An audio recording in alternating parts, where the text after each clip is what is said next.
Assalamualaikum warahmatullahi wabarakatuh. Apa kabar hari ini anak-anak semua?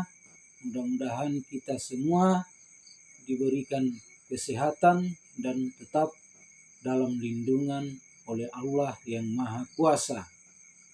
Jadi pada kesempatan hari ini kita belajar tentang materi fikih, yaitu salat Jumat. Namun sebelum kita belajar, marilah kita berdoa terlebih dahulu supaya pelajaran sebentar bisa dipahami dengan mudah. Doa dimulai. Bismillahirrahmanirrahim.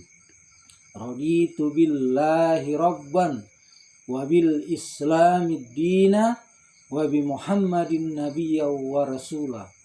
Rabbi sidni ilman warsukni pahman.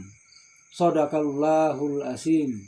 Jadi anak-anakku sekalian, adapun tujuan pembelajaran pada materi ini yaitu peserta didik dapat memahami pengertian hukum dan keutamaan salat Jumat.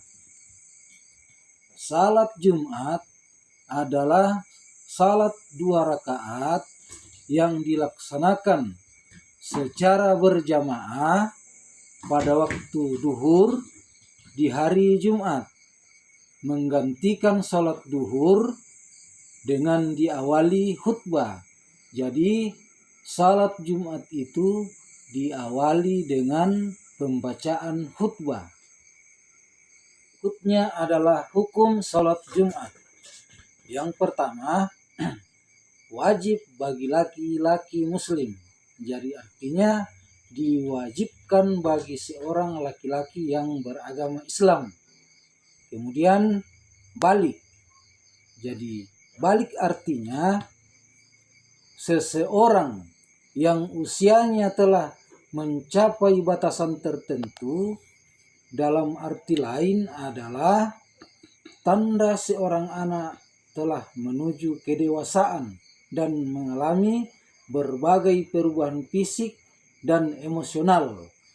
Jadi contohnya perubahan yang apakah yang dimaksud dalam perubahan itu adalah terdapat tiba-tiba perubahan suara pada anak laki-laki, tiba-tiba membesar. Kemudian contoh kedua adalah bagi anak laki-laki sudah mengalami yang namanya mimpi basah. Kemudian merdeka, berakal sehat atau mukallaf. Dalam arti lain mukallaf adalah seorang muslim yang telah dikenai kewajiban atau perintah dan menjauhi larangan agama, atau disebut juga pribadi muslim yang sudah dapat dikenai hukum. Kemudian bebas dari aneka halangan yang dibenarkan agama. Selanjutnya yang kedua, tidak wajib bagi wanita.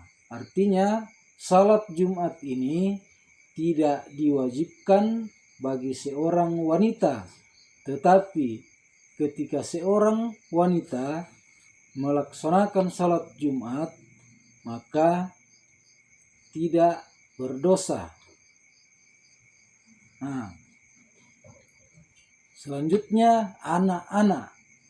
Jadi anak-anak ini belum diwajibkan untuk melaksanakan salat Jumat, tetapi kita harus memberikan pelatihan awal atau pelatihan dasar supaya anak-anak ini terbiasa nantinya melaksanakan salat Jumat sejak dari kecil sampai besar.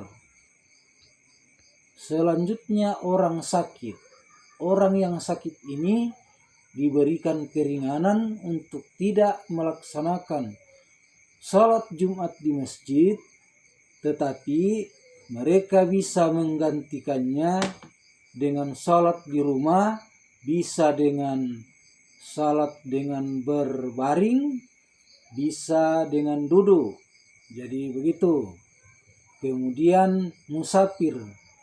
Jadi musafir ini adalah seseorang yang sedang dalam perjalanan, kemudian tiba-tiba masuk sholat Jumat, tidak bisa berhenti untuk melaksanakan sholat tersebut, karena jangan sampai mereka terlambat di tempat tujuan yang sudah ditentukan.